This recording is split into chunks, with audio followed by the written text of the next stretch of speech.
Kalau tidak salah ini sudah 11 tahun berjalan. Nah, Kupatan Kendeng tahun ini mengambil tema Nyawijin Nolak Mole.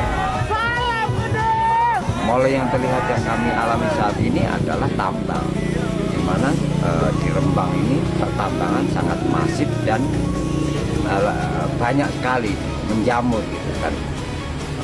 Itu mengakibatkan banyak bencana ya, bencana yang terjadi saat ini gitu. Makanya ya kita harus nyawiji, ayo yuk rukun gitu, eling gitu sama kelestarian lingkungan, karena ini tugas kita bersama.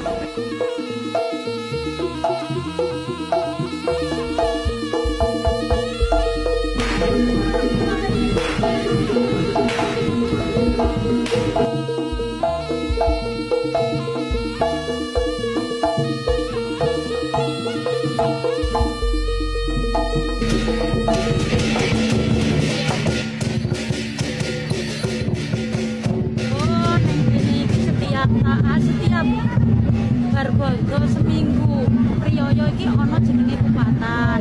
Lah biasane kupatan iki yo gawe kupat, terus dipangan bareng-bareng, kadang yo ono sing gawe piknik, ono sing ning pantai utawa ning sing yo sesuk